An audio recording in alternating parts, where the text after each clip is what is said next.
Friends, welcome to ma'am tasty tales. இன்றைக்கி நம்ம சேனலில் என்ன வீடியோ பார்க்க போகிறோம்னா, ஹோட்டல் ஸ்டைலில் எக் மசாலா எப்படி பண்ணுறதுன்னு தான் பார்க்க போகிறோம். இது ரொம்பவே டேஸ்டியாக இருக்கும். பிகினர்ஸ் கூட இது சுலபமாக பண்ணலாம். அதுக்கு முன்னாடி நம்ம இதுக்கு ஃபஸ்ட்டு ஒரு மசாலா ரெடி பண்ணிக்கணும். அதுக்கு தேவையான பொருட்கள் என்னென்னு பார்க்கலாம். ஒரு கைப்பிடி பூண்டு எடுத்து வச்சுருக்கேன், 3 பச்சை மிளகா, 2 மீடியம் சைஸ் வெங்காயத்தை இந்த மாதிரி கட் பண்ணி வச்சுக்கலாம். கொத்தமல்லி தேவையான அளவு, 2 துண்டு இஞ்சி எடுத்து வச்சுருக்கேன். இப்போ இதை ஜாரில் போட்டு நம்ம கிரைண்ட் பண்ணி எடுத்துக்கலாம். இப்போ நம்ம எடுத்து வச்ச பொருள்லாம் ஜாரில் ஆட் பண்ணிக்கலாம்.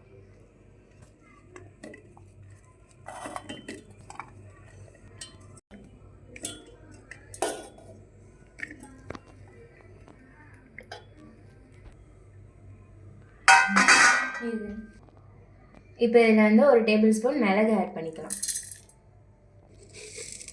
இது கூட 1 டேபிள் ஸ்பூன் சீரகம் ஆட் பண்ணிக்கலாம்.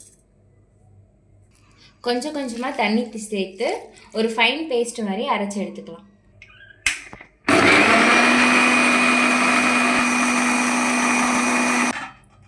இந்த மாதிரி ஃபைன் பேஸ்ட்டாக வர வரைக்கும் நல்லா அரைச்சி எடுத்துக்கலாம். ஆல்ரெடி நான் 3 முட்டையை நல்லா வேக வச்சு எடுத்துக்கிட்டேன். இப்போ இதை பேனில் போட்டு கொஞ்சம் ரோஸ்ட் பண்ணி எடுத்துக்கலாம். ஃபஸ்ட்டு நான் கொஞ்சம் ஆயில் ஊற்றிக்கிறேன். இப்போ ஆயில் நல்லாவே ஹீட் ஆயிடுச்சு. இது கூட நான் வீட்டு மசாலா தூள் ஆட் பண்ணிக்கிறேன். கூடவே கொஞ்சம் உப்பு ஆட் பண்ணிக்கலாம்.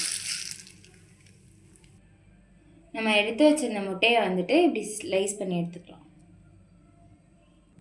இந்த மாதிரி ஸ்லைஸ் பண்ணி எடுத்ததுக்கப்புறம் நம்ம ரெடி பண்ணி வச்ச மசாலாவில் இதை டோஸ்ட் பண்ணி எடுத்துக்கலாம்.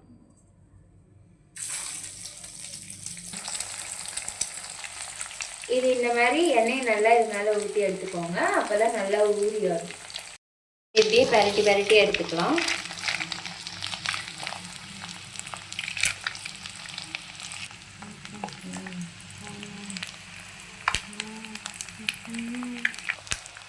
இது இப்போ நல்லாவே ரோஸ்ட் ஆயிடுச்சு. இதில் இப்போ தட்டுக்கு மாற்றி எடுத்துக்கலாம். இது இப்போ நல்லாவே டோஸ்ட் பண்ணதுக்கப்புறம் கிரேவி ரெடி பண்ணுறதுக்கு நம்ம ரெடி பண்ணி எடுத்துக்கலாம். மசாலா ரெடி பண்ண இந்த பேன்லேயே நம்ம எடுத்து வச்சுருந்த வெங்காயத்தையும் இதுலேயே ஆட் பண்ணி எடுத்துக்கலாம். நான் 3 வெங்காயம் எடுத்திருக்கேன். ஃப்ளேமில் வச்சு நீங்கள் வதக்கி எடுத்துக்கோங்க. அப்போ தான் இந்த வெங்காயம் நல்லா வெந்து வரும். அப்போ தான் நம்ம கிரேவியோட டேஸ்ட்டும் இன்னும் நல்லா எடுத்து கொடுக்கும். கூடயே நம்ம கொஞ்சம் உப்பு சேர்த்துக்கலாம். எடுத்து வதக்கும் போது இது நல்லா சீக்கிரமாகவே வதங்கிடும். வெங்காயம் நம்மளுக்கு நல்லாவே பொன்னிறமாக வந்துடுச்சு. இப்போ இது கூட 3 தக்காளி ஆட் பண்ணிக்கலாம்.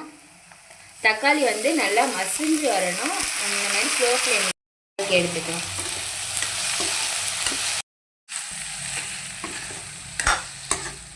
தக்காளி நல்லாவே மசிஞ்சு வந்துடுச்சு. இப்போ இது கூட நம்ம மசாலா ஆட் பண்ணலாம். 1 table spoon masala,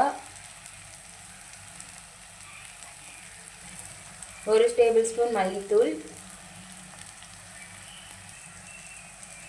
1 table spoon garam masala, 1/4 teaspoon மஞ்சள்தூள் ஆட் பண்ணிக்கலாம். மிளகாத்தூள் உங்கள் காரத்துக்கு ஏற்ற மாதிரி சேர்த்துக்கோங்க. ஏன்னா நம்ம ஆல்ரெடி அரைச்ச அந்த பேஸ்ட்டில் பச்சை மிளகா, மிளகு சேர்த்துருக்கோம். ஸோ 1 நிமிஷம் இதை நல்லா அப்படியே வதக்கி எடுத்துக்கோங்க, இந்த மசாலா வாசனை போகிற வரைக்கும். இப்போ இது கூட நம்ம ஆல்ரெடி அரைச்சி வச்சுருந்தேன் இந்த பேஸ்ட்டை ஆட் பண்ணிக்கலாம். இதையும் ஸ்லோ ஃப்ளேமில் வச்சு நல்லா வதக்கி எடுத்துக்கோங்க. இது நல்லா மிக்ஸ் ஆகி வந்ததுக்கப்புறம் தண்ணி ஆட் பண்ணிக்கலாம்.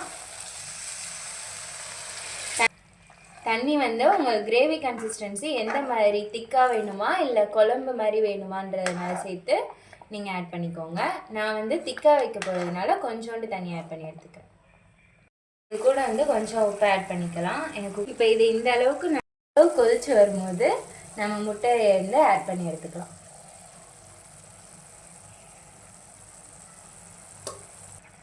இப்போ இந்த கிரேவியை இதில் நல்லா அப்படியே ஆட் பண்ணிக்கலாம். அப்போ தான் அது நல்லா ஊறி எக்கு கூட நல்லா சேர்ந்து வரும்.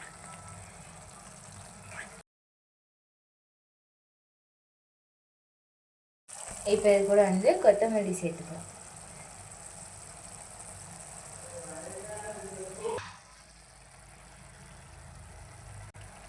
இப்போ இது 2 நிமிஷம் வந்து கொதிக்க வச்சு எடுத்துக்கலாம்.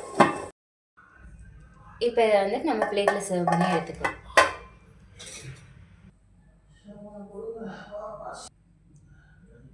இந்த ரெசிபி உங்களுக்கு பிடிச்சிருந்துச்சுன்னா நீங்களும் ட்ரை பண்ணி பார்த்துட்டு எப்படி இருந்துச்சுன்னு கமெண்ட் பண்ணுங்கள். அண்ட் மறக்காமல் மேம் டேஸ்டி டேல்ஸை சப்ஸ்கிரைப் பண்ணுங்கள். தேங்க்ஸ் ஃபார் வாட்சிங்.